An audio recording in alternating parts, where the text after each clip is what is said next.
वैसे अजूनही विचार करू शकतेस तू. प्रियाच्या जागी तू असशील तर I will be more than happy. Nitin मुद्दाम तिच्याजवळ जात म्हणाला. त्या दिवशीची थप्पड कमी पडली आहे का नितीन भाऊजी? तसं असेल तर सांगा.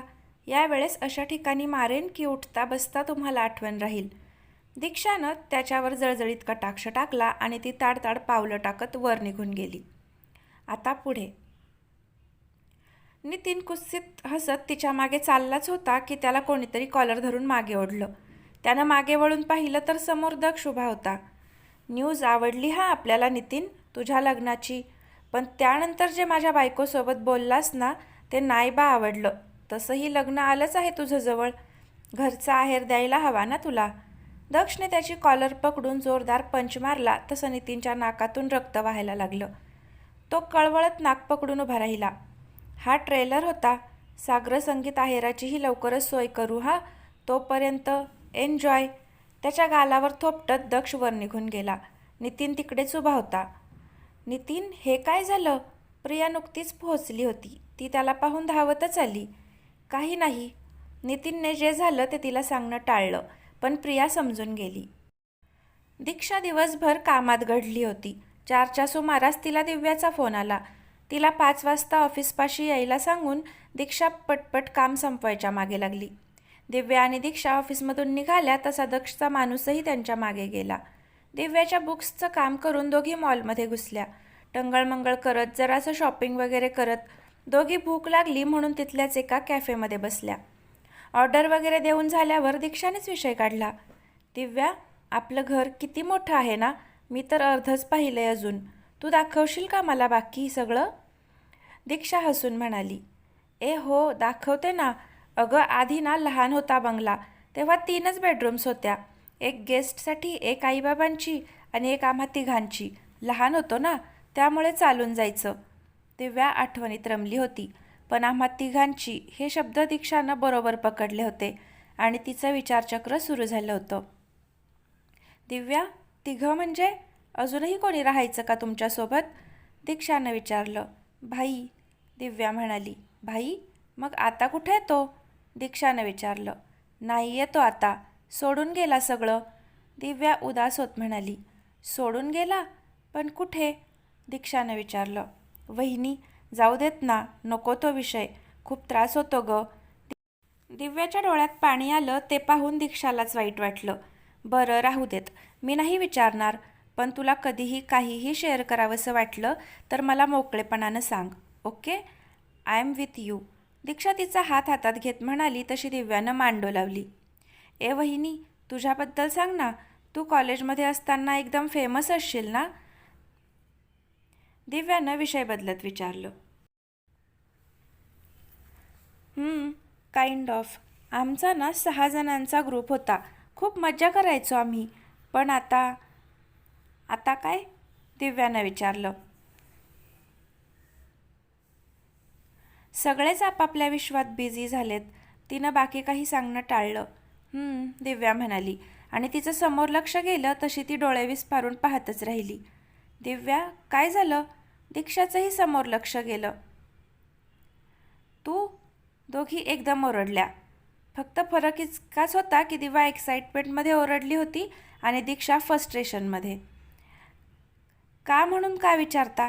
द ग्रेट दक्ष कारखानीस जे उभे होते समोर, चेहऱ्यावर $1,000,000 स्माईल घेऊन. काय शोधलं की नाही तुम्हाला? मला अवॉइड करत होतात ना. तो 3री चेअर ओढून बसलाही. दीक्षा कपाळावर आठ्या घालून मनात त्याला शिव्या हसडत होती. बायको, जरा कमी शिव्या घाल मला. बघ बघ, तुझ्या प्रकोपानं त्या कोल्ड कॉफीमधूनही वाफा यायला लागल्यात. दक्ष तिच्या कानात पुटपुटला. तू काय करतोयस इकडे?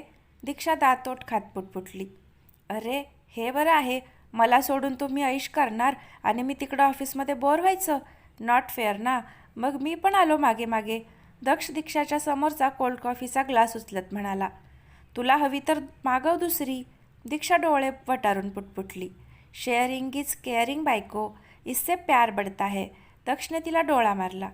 कावळा कुठला. दीक्षानं डोळे फिरवले. तिचं दक्षकडे लक्ष गेलं, जो कॅज्युअल्समध्ये खरंच हँडसम दिसत होता. आसपासच्या मुली त्याला ताडत होत्या. वहिनी, आपण कुठल्या मूवीला जायचं? दिव्यानं विचारलं. ज्युरेसिक पार्क बघूया? तसंही दीक्षा तिच्या भाऊबंधांना मिस करत असेल ना खूप. दक्ष ओठ दाबून हसत म्हणाला. हो का? मला तर वाटतंय हॉरर मूव्ही बघूया. तेवढंच दक्षला तो कसा दिसतो त्याची जाणीव होईल ना. दीक्षा डोळे बारीक करत म्हणाली. तुम्ही किती गोड आहात. मी तुमचा फोटो काढते. दिव्यानं उत्साहात तिचा फोन हातात घेतला. अरे जवळ या ना, ती म्हणाली. तसा दक्षने दीक्षाच्या कमरेवर हात ठेवून तिला जवळ ओढलं. हस जरा बायको, कोल्ड कॉफी प्यायलीयस. जमाल गोटा दिल्यासारखं तोंड करू नकोस. दक्ष तिच्याकडं प्रेमानं पाहत पुटपुटला. तशी ती खुन्नस देऊन त्याच्याकडे पाहायला लागली. दिव्यानं त्यांचे बरेच फोटोज काढले. हो नाही करता करता मूवीचा प्लॅन कॅन्सलच झाला. त्या बदल्यात दक्षने दिव्याला शॉपिंगचं आमिष दाखवलं. तशी ती खुश झाली. तुम्ही वा पुढे, मी वॉशरूमला जाऊन येते, दीक्षा म्हणाली आणि वॉशरूमकडे गेली. तिच्या डोक्यात अजूनही दिव्याचा भाई हा विषय घोळत होता. कोण आहे हा भाई? सख्खा भाऊ होता का अजून कोणी? आणि सगळं सोडून गेला म्हणजे? वादावादी झालेली का? तसंच काहीसं असावं, कारण घरातले कोणीही त्याचं नाव घेत नाहीत. नक्कीच दक्ष आणि त्याच्यात काहीतरी झालं असणार. तसा पण आहेच तो भांडकुदळ. असो, ते जे झालं असेल ते असेल, पण त्या बंद रूमचं सिक्रेट मात्र लवकरात लवकर शोधावं लागणार आहे दीक्षा. पण सगळ्यात आधी तर त्या नितीनचा हिशोब चुकता करायचा आहे, मग बाकीचं सगळं. दीक्षानं तोंडावर पाणी मारलं आणि ती बाहेर आली. दक्ष आणि दिव्याला शोधत ती पुढे चालली होती की तिची नजर एका व्यक्तीवर गेली आणि तिचे एक्सप्रेशन झरझर बदलले. ही इकडे काय करतीये? दीक्षा पटकन तिच्या दिशेनं गेली आणि आडोशाला थांबली. ती कोणाशी तरी फोनवर बोलत होती. दीक्षाला नीटसं कळत नव्हतं, पण तिच्या बोलण्यात लंडनचा उल्लेख वारंवार येत होता. लंडन? दिवी? ओ गॉड, दिवी लंडनला तर नसेल? तसं असेल तर इकडचा घोळ लवकरात लवकर आवरून मला लंडनला जावंच लागेल, तेही हिला काहीही न कळू देता. बास झालं, देवीला तर मी आता शोधूनच राहणार, दीक्षा मनाशी विचार करत होती. भो, तिच्या कानापाशी आवाज आला तशी ती एकदम दचकली. काय आहे? तिनं वैतागत दक्षकडे पाहिलं. काही साईड बिझनेस सुरू केलाय का बायको, डिटेक्टिव्हगिरीचा? दक्ष ती पाहत होती तिकडे नजर टाकत म्हणाला. तुला काय करायचंय नाकतोड्या? दीक्षा नाक फुगवत म्हणाली. मी आपलं विचारलं सहज. इथे लपून काय करतीयस? दक्षने विचारलं. ते मी सहजच, दीक्षा गडबडली. असो, चला. तुमच्या लाडक्या ननंदेनी तुमच्यासाठी ठीकभर कपडे सिलेक्ट केलेत. येऊन बघायचे कष्ट घ्या जरा, दक्ष तिरकस हसत म्हणाला. तशी दीक्षा त्याला खुन्नस देत पुढे चालायला लागली. शॉपिंग आणि डिनर वगैरे आवरून तिघे घरी आले. दक्षचा कॉल होता, त्यामुळे तो लॅपटॉप घेऊन बाहेर बाल्कनीत जाऊन बसला. दीक्षा आवरून बाहेर आली. तिला झोप येत नव्हती. तिनं बाहेर बसलेल्या दक्षवर एक नजर टाकली आणि हळूच रूम बाहेर पडली. एव्हाना अनुराधाबाई आणि दिव्याही त्यांच्या रूममध्ये गेल्या होत्या. दीक्षाच्या रूमवरून सरळ पुढे गेल्यावर अगदी पॅसेजच्या शेवटी ती रूम होती. दीक्षा आजूबाजूचा कानोसा घेत हळूहळू चालत रूमपाशी आली. पॅसेजमध्ये लाईट्स चालू होते. तिनं रूमच्या दरवाजाचं निरीक्षण केलं. कुठे सेन्सर वगैरे तर दिसत नव्हता. तिचं लॉककडे लक्ष गेलं. तेही साधंसंच वाटत होतं. म्हणजे जर त्या लॉकची की तिच्या हाताला लागली असती तर आरामात डुप्लिकेट चावी बनवून ती लॉक उघडू शकत होती. दक्षकडून चावी मिळवावीच लागेल, पण कशी? दीक्षा थिंक. खाली स्टाफचा आवाज आला तशी लगबगीनं दीक्षा त्यांच्या रूमकडे आली. नाथा काका, काय झालं? दीक्षानं विचारलं. ते दक्षबाबांनी कॉफी मागवली होती. द्या माझ्याकडे, मी देते. दीक्षानं त्यांच्या हातातून ट्रे घेतला आणि ती बाल्कनीत आली. ढोस. तिनं ट्रे दक्षसमोर ठेवला. आय हाय, क्या अंदाज है यार बायको, किती प्रेमानं म्हणालीस तू ढोस. मेरा तो दिल खुशी से नाचने लगा. दक्षने टोमणा मारला. हो ना, मग काळजी नसावी पतिदेव. हे आणि असे अनेक शब्द माझ्या शब्दकोशात आहेत. हळूहळू तुम्हाला ऐकवेन हां, दीक्षाही नाटकी आवाजात म्हणाली. बस ना, दक्ष म्हणाला. तशी ती त्याच्यासमोर बसली. नितीनचं लग्न होतंय 10 दिवसांनी. दक्ष कॉफीचा सिप घेत म्हणाला. माहिती आहे मला. दक्ष, विषय निघालाच आहे तर तुझ्या कानावर घालावंसं वाटतंय, असं म्हणत दीक्षानं नितीनच्या त्या दिवशीच्या फोन कॉलविषयी त्याला सांगितलं. व्हॉट? वाटलंच होतं मला. काहीतरी झोल असणार आहे. त्या दिवशी ऑफिसखाली मी त्याला एका बाईला पैसे देताना पाहिलं होतं, दक्ष म्हणाला. दक्ष, मी प्रियाशी बोलायचं ठरवलंय. दीक्षा म्हणाली तसा तो तिच्याकडे पाहायला लागला. असा का पाहतोयस? आय नो माझा तिच्यावर राग आहे, पण तू तिला मोहरा बनून वापरलंस हे कळायच्या आधी तर आम्ही चांगल्या मैत्रिणी होतो ना. त्याच नात्यानं तिचं आयुष्य बर्बाद होऊ नये असं मला मनापासून वाटतंय. हे बघ, फायनल डिसिजन तिचाच असेल, पण निदान तिला वॉर्न करणं हे मी माझं कर्तव्य समजते, दीक्षा ठामपणे म्हणाली.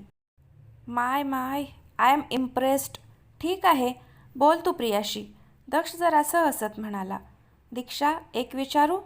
विचार. पुढे जाऊन जर तशी कधी वेळ आली तर तू मला माफ करू शकशील? दक्षने तिच्या डोळ्यात पाहत विचारलं. नेव्हर. दीक्षा त्याच्या नजरेला नजर भिडवत म्हणाली. तसा तो हसला. I thought so. त्याने खोल श्वास घेतला.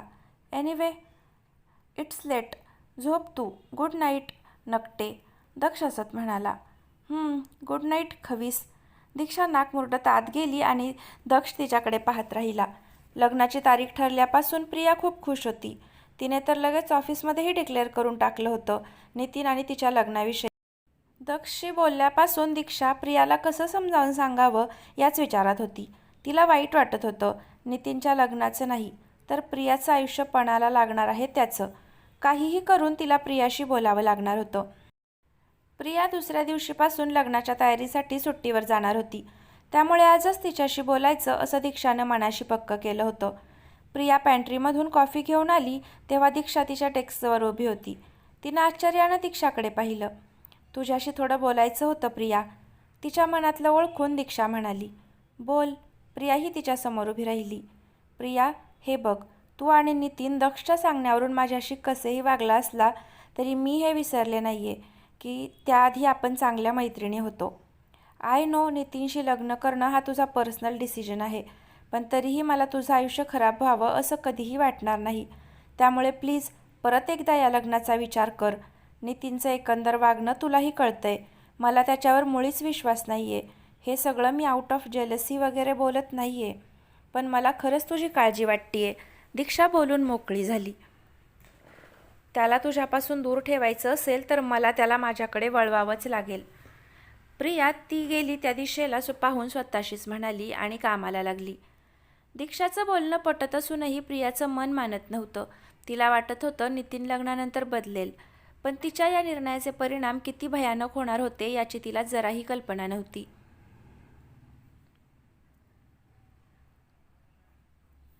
दीक्षा प्रियाशी बोलून तर आली होती, पण मनाची अस्वस्थता काही कमी व्हायचं नाव घेत नव्हती. कितीतरी वेळ ती तंद्रीत लॅपटॉपकडे एकटक पाहत होती. ना कामात लक्ष होतं ना कशात.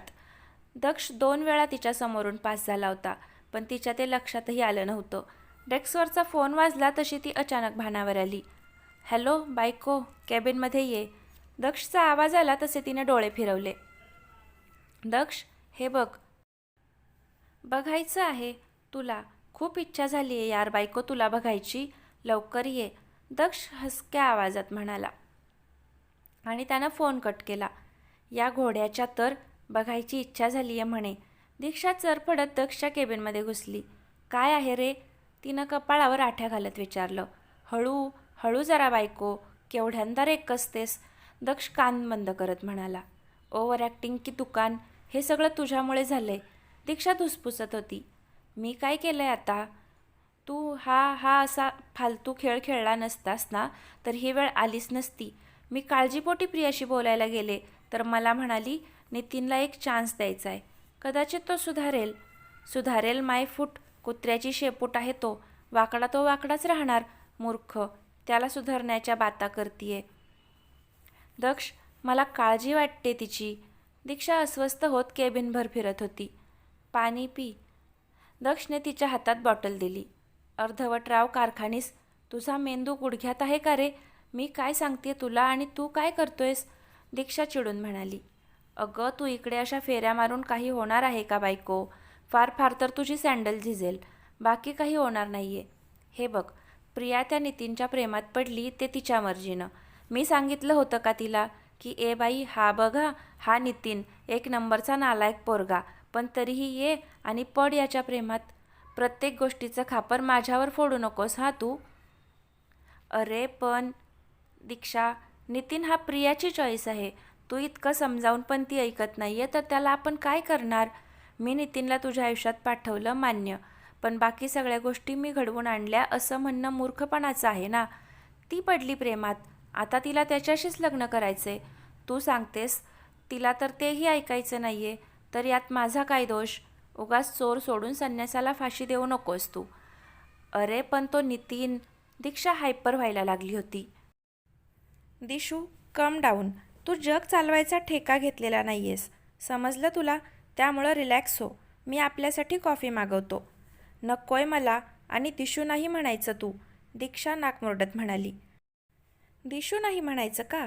बरं, नाही म्हणणार हा दिशू तुला मी दिशू. आता तर खुश आहेस ना दिशू? नाही म्हणत म्हणून दिशू. दक्ष हसू दाबत म्हणाला. यू आगाऊ कार्टा. दीक्षा डोळे वटारून म्हणाली. ती शिव्यांची डिक्शनरी नंतर चाळत बस.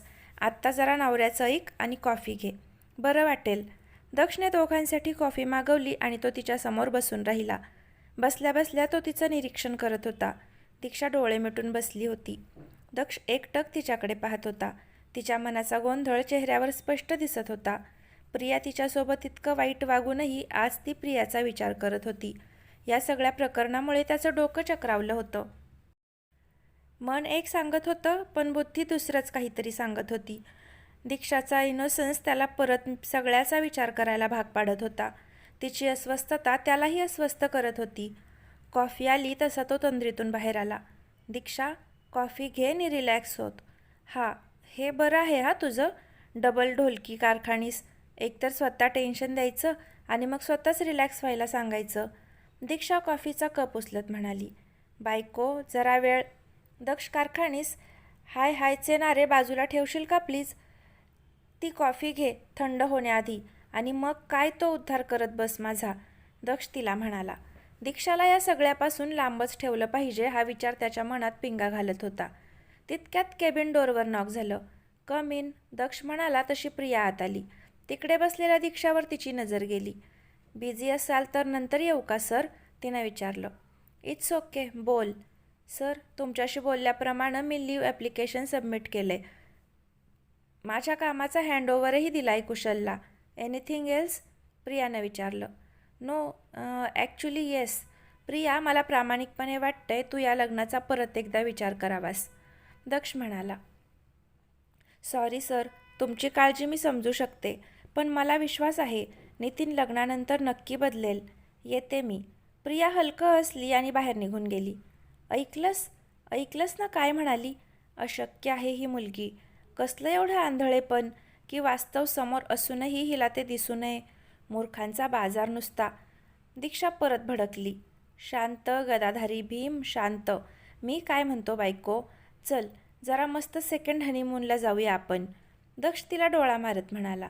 चुलीत घाल तो सेकंड हनीमून.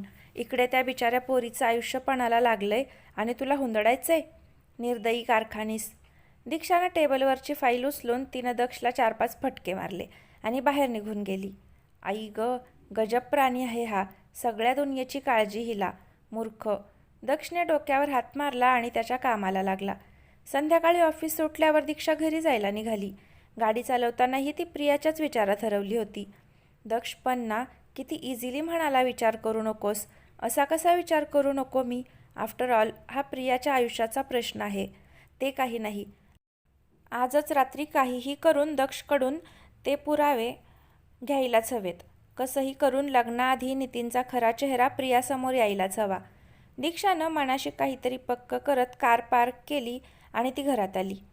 आज शिरते न शिरते तोच तिच्या कानावर नितीनच्या आईचा आवाज पडला आणि तिच्या कपाळावर आठ्यांचं जाळं पसरलं. तिला साधारण अंदाज आलाच होता त्या कशासाठी आल्यात ते. अनुराधाबाईंचं दीक्षाकडे लक्ष गेलं तशी तिनं स्माईल दिली. नमस्कार मावशी, कशा आहात? दीक्षानं त्यांना नमस्कार केला. ठीकच म्हणायची. आता लग्न तोंडावर आलंय नितीनचं. आमच्याकडे बाई तुमच्यासारखी नोकर मंडळी नाहीत ना, सगळी कामं करायला. आम्हालाच राबावं लागतं. सुमती मावशींनी तोंडाचा पट्टा चालू केला आणि कुठून यांना प्रश्न विचारला असं दीक्षाला वाटायला लागलं. सुमा, अगं आत्ताच आली आहे ती. दीक्षा, जा बाळा, फ्रेश होऊन ये. नाथा, जरा चहा नाश्त्याचं बघ, अनुराधाबाई म्हणाल्या तशी दीक्षा लगेच रूममध्ये सटकली. रूममध्ये आल्या आल्या दीक्षानं फोन बाहेर काढला. या का आल्यात आत्ता इकडे? नक्कीच आता लग्नाचं कारण पुढे करून इथेच तळ ठोकणार. आणि या आल्यात म्हणजे देवा, नितीनही येणारच असेल. दक्षच्या कानावर घालायला हवं. तिने लगेच दक्षचा नंबर डायल केला. तो नुकताच ऑफिसमधून बाहेर पडला होता. दीक्षाचं नाव पाहून त्याने लगेच फोन रिसीव्ह केला. जाने मन जाने बहार गुलबदन, दक्ष एकदम रोमॅन्टिक अंदाजात म्हणाला. ऐ फिल्मी किड्या, तुझं ते जाने मन जाने बहार घाल खड्ड्यात आणि ताबडतोब घरी निघून ये. हे बघ, त्या सुमती मावशी आल्या तिकडे आणि आय एम शुअर आता त्या लग्न होईपर्यंत काही इकडून हलत नाहीत. बरं, त्या आल्यात म्हणजे नितीनही येणारच. दक्ष, याद राख, त्याने जर मला त्रास दिला ना तर त्याला आणि तुला दोघांना खलबत्त्यात घालून कुटेन मी. दीक्षा नॉनस्टॉप बडबडत होती.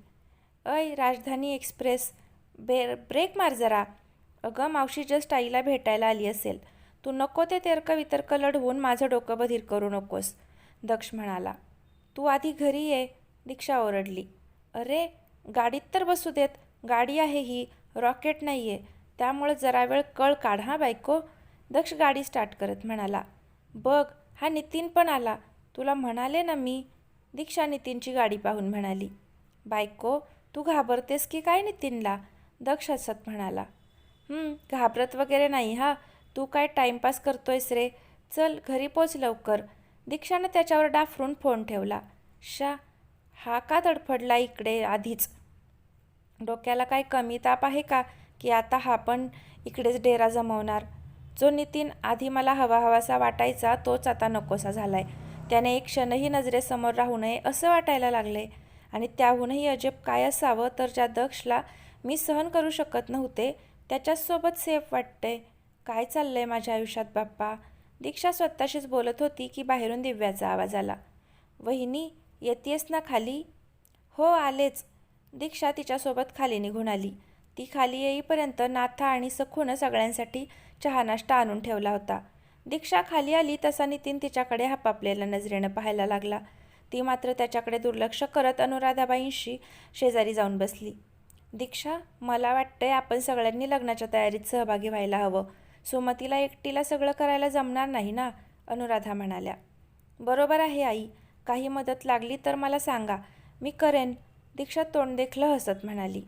मला काय वाटतंय ना की नितीनचं लग्न होईपर्यंत सुमती आणि तो इथेच थांबतील. आपलं घर तसंही मोठं आहे, पाहुण्या रावळ्यांचा प्रश्न येणार नाही. आता तुमचं लग्न परस्पर झालं, निदान नितीनचं लग्न तरी बघायला मिळेल मला, अनुराधाबाई म्हणाल्या. आई, तुमचं म्हणणं पटतंय मला, पण एकदा दक्षसोबत बोलून घेतलं तर, दीक्षा म्हणाली. का? त्याच्यासोबत कशाला बोलायला हवंय? तो नकार देणार आहे की काय? का तू सांगणार आहेस त्याला नकार द्यायला? सुमती मावशी कुचकटपणे म्हणाल्या. मावशी, दक्षचा आवाज आला. माझी बायको माझे कान वगैरे भरते असं तुला वाटत असेल तर तो तुझा गैरसमज आहे. आणखी एक, तिच्याशी या टोनमध्ये बोललेलं मला चालणार नाही. दक्ष दीक्षा शेजारी बसला. त्याच्या चेहऱ्यावर जरासा राग होता. ते पाहून अनुराधाबाई मध्ये पडल्या. दक्ष, मीच म्हटलं तिला. आई, तुझी इच्छा आहे ना हे सगळं करायची, मी तुला अडवणार नाही. इनफॅक्ट मी आणि दीक्षा लागेल ती मदतही करू, पण माझ्या बायकोला कोणी वाटेल तसं बोललेलं मी खपवून घेणार नाही. त्यानं सुमतीवर जळजळीत कटाक्ष टाकला. मला काही हौस नाही हो तुझ्या बायकोला बोलायची, आणि एवढंच वाटत असेल ना तर काही गरज नाही आहे हिच्या मदतीची. घरात एवढे नोकर चाकर आहेत, ते करतील कामं, मावशी ठसक्यात म्हणाल्या. सुमा, अगं काय बोलतेस तू? तिला असं नव्हतं म्हणायचं, उगीच कशाला गैरसमज करून घेतेस तिच्याविषयी, अनुराधा म्हणाल्या. आई, जर मावशीला दिशूचा एवढाच त्रास होत असेल तर ती रूमबाहेर येणार नाही याची खबरदारी मी घेईन, दक्ष चिडून म्हणाला. दादा, आईचं तसं काही म्हणणं नाही आहे रे, आणि वहिनी नाही तर कसं चालेल? आफ्टर ऑल मी त्यांचा लाडका दीर आहे, त्या तर हव्याच, नितीन दीक्षावर नजर फिरवत म्हणाला. दक्ष बाळा, हे बघ आई, माणसं कमी पडत असतील तर तू अजून हायर कर. मावशीच्या एकुलत्या एकाच दिवट्याचं लग्न आहे तर होऊ देत सगळं काही तिच्या मनासारखं, पण दीक्षा यामध्ये पडणार नाही. That's final. दीक्षा, कॉफी दे मला. दक्ष रूममध्ये निघून गेला. दीक्षा, जा बाळा, परत चिडचिड करत बसेल तो, अनुराधा म्हणाल्या. हो आई, दीक्षा कॉफीचा ट्रे घेऊन वर पळाली. एवढं काय सोनं लागलंय हिला देव जाणे. काय मेलं डोक्यावर चढवायचं ते बायकोला. मेरे वाटेला शानं एक दिवस. मावशींनी नाक मुरडलं. सुमा, त्याला आवडत नाही तर कशाला बोलतेस तू तरी? आणि दीक्षा चांगली आहे, उगीच तिच्याविषयी मनात अढी ठेवू नकोस. अनुराधांनीही सुनावलंच जरासं. तेव्हा कुठे सुमती गप्प बसल्या. दीक्षा कॉफी घेऊन रूममध्ये आली तेव्हा दक्ष नुकताच फ्रेश होऊन आला होता. तिनं कॉफी ट्रे खाली ठेवला आणि त्याच्यावर रागीट कटाक्ष टाकला. व्हॉट? आता काय झालंय मारक्या म्हशीसारखं बघायला? खरं खरं सांग दक्ष, तुला जराही आयडिया नव्हती मावशी आणि नितीन इकडे येणार आहेत त्याची? का मुद्दाम मला त्रास देण्यासाठी वागतोयस तू असं? दीक्षा कमरेवर हात ठेवत म्हणाली. अगं माझे आई, विश्वास ठेव माझ्यावर. मला खरंच नव्हतं माहीत ते येणार आहेत, दक्ष म्हणाला. विश्वास? आणि तुझ्यावर? शक्यच नाही. तू सरडा आहेस सरडा, रंग बदलू. एक वेळ त्या सरड्याला लाज वाटेल, पण तुला? दीक्षा तोऱ्यात म्हणाली. तू काही झालं की माझ्याशी भांडत का सुटते ग? भांडणामध्ये तुझ्या जगात पहिला नंबर येईल याबद्दल मला बिलकुल शंका नाही. दक्ष कॉफीचे सिप घेत म्हणाला. आणि दुष्टपणात तुझा नंबर येईल, दुष्ट माकडा. आता मी काय करू सांगशील? असंच रूममध्ये कोंडून राहायचं का मी दक्ष? माझ्याकडे एक ऑप्शन आहे. काय? दीक्षा खेकसत म्हणाली. मी तो सेकंड हनीमूनचा प्रस्ताव मांडला, त्याबद्दल तू विचार का करत नाही? दक्ष डोळे मिचकावत म्हणाला. गप रे तू. तू नी तुझे फालतू प्रस्ताव. त्यापेक्षा दुसरी काहीतरी आयडिया शोध. दीक्षा, यापेक्षा दुसरी एकच गोष्ट करू शकतेस तू, दक्ष म्हणाला. कुठली? दीक्षानं आशेनं विचारलं. नितीननं तुला त्रास दिला की त्याच्या कानफडात वाजवायची.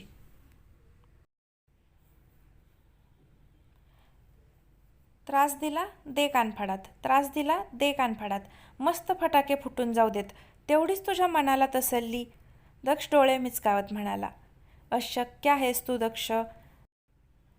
दीक्षा चिडचिडत म्हणाली आणि हताश होऊन बेडवर बसली. वहिनी, प्रिया वहिनी आली, जरा खाली ये ना. दिव्याची हाक आली. हो आले. दीक्षाच्या कपाळावर नापसंतीची छटा उमटली. नाईलाजानं ती खाली जायला निघाली तसा दक्ष तिच्या मागे आला. आता तू कुणीकडे येतोयस? दीक्षा चिडक्या स्वरात म्हणाली. जहाँ मेरी बीवी जाएगी वहाँ मैं जाऊँगा. वो क्या है ना, हम हमारी लुगाई से बहुत ही प्यार करते हैं, दक्ष डोळे मिचकावत म्हणाला.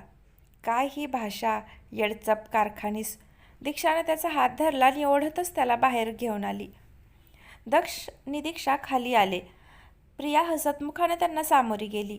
लग्नाचा उत्साह तिच्या चेहऱ्यावरून ओसंडून वाहत होता, पण नितीन मात्र कडू कारलं खाल्ल्यासारखा तोंड करून बसला होता. दीक्षा, बाळ, लग्नाला थोडेच दिवस उरलेत. प्रियाच्या शॉपिंगचं पाहायला हवं. उद्या तू सुट्टी घे आणि तुम्ही सगळी शॉपिंग आवरून घ्या, अनुराधाबाई म्हणाल्या. बरोबर आहे मावशी तुझं. वहिनीसोबत असेल तर तेवढंच बरं ना. त्यांच्याशिवाय आम्ही शॉपिंग कशी करणार ना? आम्हाला करमणार नाही, नितीन मध्येच बोलला. आई, मी शॉपिंगला जायला तयार आहे, पण आता तू आम्हाला अट पण घालणार का? ताई, पाहिलंस तुझ्या सुनेला कसा आडमोठेपणा करते ते? माझ्या सुनेचं कौतुक तिला पाहवत नाही. लगेच सुमती मावशींचा खोचकपणा उफाळून आलाच. सुमा, ऐकून तर घे तिला काय म्हणायचंय ते. दीक्षा, काय म्हणणं आहे तुझं? अनुराधा म्हणाल्या. खरं तर त्यांनाही सुमतीचं असं तिरसट वागणं पटलं नव्हतं, पण शेवटी सख्खी धाकटी बहीण म्हणून त्या शांत राहायच्या. आई, मला फक्त इतकंच म्हणायचं होतं की शॉपिंगला माझ्यासोबत दक्षही यायला पाहिजेत. ते असतील तर बरं पडेल सगळ्यांनाच, नाही का दक्ष? दीक्षा त्याच्यावर एक सूचक कटाक्ष टाकला. कोण, मी? दीक्षा, माझ्या मीटिंग्स आहेत उद्या, दक्ष आश्चर्यानं तिच्याकडे पाहत म्हणाला. आई, सांगा ना तुम्हीच. सतत नुसतं काम करत असतात, थोडा वेळ बायकोसाठी काढला तर काय हरकत आहे, दीक्षा चेहरा पाडत म्हणाली. दक्ष, ती फक्त सोबत यायला म्हणतीये ना. गेलास एक दिवस तिच्यासोबत तर काय होतं? तुझ्या त्या मीटिंग्स नेहमीच्याच आहेत, अनुराधाबाई वैतागत म्हणाल्या. आई, अगं मावशी, अगं दादाला जमत नसेल तर ठीक आहे, मी आहे ना सोबत. वहिनींना काही अडलं नडलं तर मी करेन ना मदत. चालेल ना वहिनी? नितीन अगदी मधाळ स्वरात म्हणाला. तसा दक्षने त्याला मनातल्या मनात शिव्या घातल्या. तर फ्रेंड्स, आजचा भाग कसा वाटला नक्की कमेंट करून सांगा. आवडला तर लाईक करा आणि पुढचे भाग पाहण्यासाठी आत्ताच चॅनलला सबस्क्राईब नक्की करा. धन्यवाद.